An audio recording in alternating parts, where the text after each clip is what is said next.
മോഹൻലാൽ ഒരു സ്കൂൾ കുട്ടിയായിരിക്കുന്ന കാലത്തും മമ്മൂട്ടി ഒരു സിനിമാ നടനായിരുന്നു. 18 വർഷങ്ങൾക്ക് ശേഷം ഇരുവരും വീണ്ടും ഒന്നിക്കുമ്പോൾ ചില രസകരമായ ഫാക്ട്സ് പറയട്ടെ. മമ്മൂട്ടി മോഹൻലാൽ ജോഡിക്ക് ഒരു പ്രത്യേകതയുണ്ട്. ഷാരൂഖ് ഖാൻ, സൽമാൻ ഖാൻ, രജനി, കമൽ എന്നിവരെയൊക്കെ പോലെ ഏകദേശം സമപ്രായക്കാരല്ല ഇവർ. 9 വയസ്സ് വ്യത്യാസത്തിന്റെ വലിപ്പം ശരിക്കും നമ്മൾ അത്ര അങ്ങോട്ട് മനസ്സിലാക്കിയിട്ടില്ല. അതിനൊരു ഉദാഹരണം പറയാം.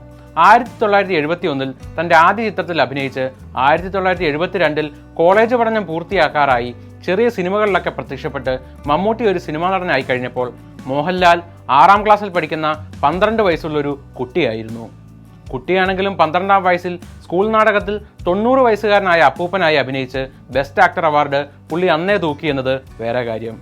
80കളുടെ തുടക്കത്തിൽ വില്ലൻ വേഷങ്ങളിലൂടെ മലയാളത്തിൽ മോഹൻലാൽ നിറഞ്ഞു നിൽക്കുമ്പോൾ ഒരിക്കൽ മദ്രാസ് വുഡ്ലാൻഡ് ഹോട്ടലിൽ വെച്ച് നടനും ആത്മസുഹൃത്തുമായ ശ്രീനിവാസനോട് മമ്മൂട്ടി ഒരു നിരീക്ഷണം പറഞ്ഞു അത്രേ. അവനെ സൂക്ഷിക്കണം. ശ്രീനിവാസൻ ചോദിച്ചു, ആരെ?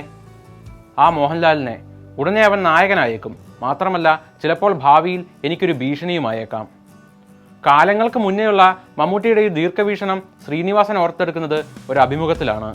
ഒരു ശരാശരി മലയാളിയുടെ നിത്യജീവിതത്തിൽ ഒഴിവാക്കാനാവാത്ത പോപ്പ് കൾച്ചർ റെഫറൻസുകൾ സമ്മാനിച്ച ദാസനെയും വിജയനെയും പരിചയപ്പെടുത്തിയ നാടോടിക്കാറ്റും മോഹൻലാൽ ഭീംസിംഗ് എന്ന ഗൂർക്കയായെത്തിയ ഗാന്ധിനഗർ സെക്കൻഡ് സ്ട്രീറ്റും അടക്കമുള്ള 4 ചിത്രങ്ങൾ മോഹൻലാലും മമ്മൂട്ടിയും ചേർന്നായിരുന്നു നിർമ്മിച്ചത്. കസീന പ്രൊഡക്ഷൻസ് എന്ന നിർമ്മാണ കമ്പനിയിൽ ഇരുവരുടെയും സഹനിർമ്മാതാക്കളായിരുന്നു IV ശശി, സീമ, കൊച്ചുമോൻ എന്നിവർ. കുറച്ച് സിനിമകളുടെ തുടർ പരാജയങ്ങൾക്ക് ശേഷം 1985 ഡെന്നിസ് ജോസഫുമായി ചേർന്ന് ഒരു പ്രോജക്റ്റ് ആലോചിച്ച് തമ്പി കണ്ണന്താനം മമ്മൂട്ടിയെ സമീപിച്ചപ്പോൾ അദ്ദേഹവുമായി ഒരു സിനിമ ചെയ്യാൻ മമ്മൂട്ടിക്ക് അത്ര താല്പര്യം പോരായിരുന്നു. തുടർന്ന് തുടക്കക്കാരനായ മോഹൻലാലിനെ ആ വേഷത്തിലേക്ക് പരിഗണിക്കുകയും സാമ്പത്തിക ഞെരുക്കത്തിനിടയിലും തന്റെ കാർ വരെ വിറ്റ് ചിത്രം തമ്പി കണ്ണന്താനം നിർമ്മിക്കുകയും ചെയ്തു അത്രേ. ചിത്രത്തെ പ്രേക്ഷകർ സ്വീകരിച്ചോ ഇല്ലയോ എന്നത് പ്രത്യേകം പറയേണ്ടതില്ലല്ലോ. അതിലൂടെ മലയാളത്തിൽ ഒരു സൂപ്പർ താരം പിറവി കൊള്ളുകയും ചെയ്തു. മമ്മൂട്ടിയും മോഹൻലാലും ഒന്നിച്ച ഏറ്റവും ഫേമസ് ആയ ചിത്രം ഒരു പക്ഷേ ഹരികൃഷ്ണൻസ് ആവും. ചിത്രത്തിന്റെ ഡബിൾ ക്ലൈമാക്സിനെ പറ്റിയും നമുക്കറിയാം. എന്നാൽ അതിന് മൂന്നാമതൊരു ക്ലൈമാക്സ് ആലോചനയിലുണ്ടായിരുന്നു. ബോളിവുഡിന്റെ ബാദുഷാ ഷാരൂഖ് ഖാൻ ക്ലൈമാക്സിനോട് അടുക്കുമ്പോൾ അതിഥി വേഷത്തിലെത്തുന്നു. ജൂഹി ചൗളയുടെ കഥാപാത്രത്തെ ഹരിക്ക് കിട്ടുമോ കൃഷ്ണന് കിട്ടുമോ എന്ന പ്രേക്ഷകൻ ചിന്തിക്കുമ്പോൾ ഒരു ട്വിസ്റ്റുമായി കഥയിലേക്ക് എത്തുന്ന ജൂഹിയുടെ പഴയ കാമുകന്റെ വേഷമായിരുന്നു ഷാരൂഖിന്. എന്നാൽ ചിത്രത്തിന്റെ അവസാന ഘട്ടത്തിൽ മാത്രം തോന്നിയ ചിന്ത പ്രായോഗികമാണോ എന്നത് സംവിധായകൻ ഫാസിലിന് അത്ര ഉറപ്പില്ലായിരുന്നു. ഇന്ന് നമ്മൾ ഐക്കോണിക്കായി വാഴ്ത്തുന്ന ചില മോഹൻലാൽ ചിത്രങ്ങളിൽ ആദ്യം പരിഗണിച്ചിരുന്നത് മമ്മൂട്ടിയായിരുന്നു. മോഹൻലാൽ സൂപ്പർ താരമായി മാറിയ രാജാവിന്റെ മകനിലും മലയാളത്തിന്റെ ഫ്യൂഡൽ തെമ്മാടി റോളുകളുടെ കുത്തൊഴുക്കിന് തുടക്കം കുറിച്ച ദേവാസുരത്തിലും മോഹൻലാലിന്റെ മികച്ച അഭിനയ മുഹൂർത്തങ്ങൾ അടങ്ങിയ വടക്കുംനാഥനിലും തുടരുമെന്ന ചിത്രത്തിന് മുന്നേ പോലീസ് സ്റ്റേഷൻ തൂക്ക് എന്താണെന്ന് കാണിച്ചു തന്ന പ്രിയദർശന്റെ ഒപ്പത്തിലും മലയാള സിനിമയ്ക്ക് അന്താരാഷ്ട്ര തലത്തിൽ ശ്രദ്ധ നേടിത്തന്ന ദൃശ്യത്തിലും പ്രാരംഭഘട്ടത്തിൽ മമ്മൂട്ടിയായിരുന്നു നായകൻ. അതേപോലെ ചില മമ്മൂട്ടി ചിത്രങ്ങളിൽ ആദ്യം പരിഗണിച്ചിരുന്നത് മോഹൻലാലിനെ ആയിരുന്നു. മമ്മൂട്ടി ചതിയൻ ചന്തുവിനെ അനശ്വരമാക്കിയ ഒരു വടക്കൻ വീരഗാഥ പ്രാരംഭഘട്ടത്തിൽ ആരോമലിന്റെ കഥയായിരുന്നു. ആക്ഷൻ രംഗങ്ങളിലെ മെയ്വഴക്കത്തിൽ അന്നേ കേമനായിരുന്ന മോഹൻലാൽ ആദ്യം ആലോചനയിൽ ഉണ്ടായിരുന്നു അത്രേ. എങ്കിലും എന്നാൽ പിന്നീട് MT ആ പെർസ്പെക്റ്റീവ് തന്നെ മാറ്റിമറിച്ച് കഥ ചന്തുവിൻ്റെതാക്കുകയും അതിനെ ഏറ്റവും യോഗ്യൻ മമ്മൂട്ടി തന്നെയെന്ന് തീരുമാനിക്കുകയും ചെയ്തു.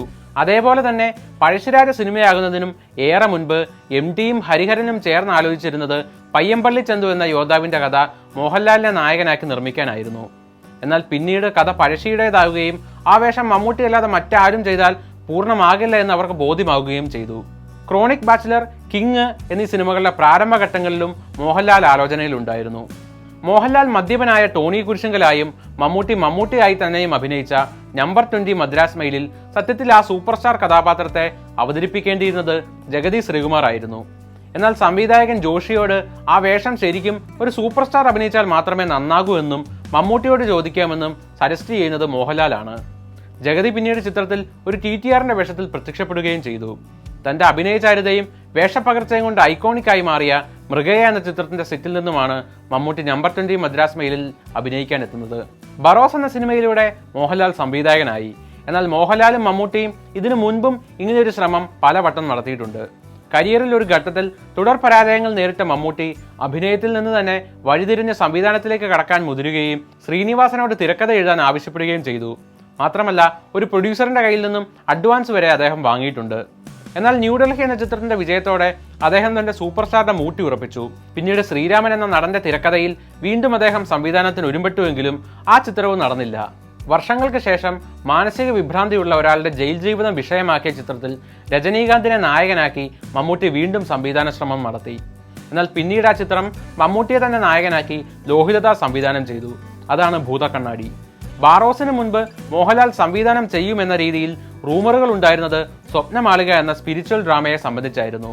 എന്നാൽ മോഹൻലാൽ കഥ എഴുതിയ ചിത്രം പിന്നീട് KA ദേവരാജൻ സംവിധാനം ചെയ്യുകയും ചിത്രം പകുതിക്ക് നിന്നുപോവുകയും സംവിധായകൻ മോഹൻലാലിനെതിരെ ചീറ്റിങ്ങിന് കേസ് കൊടുക്കുകയും ചെയ്തിരുന്നു.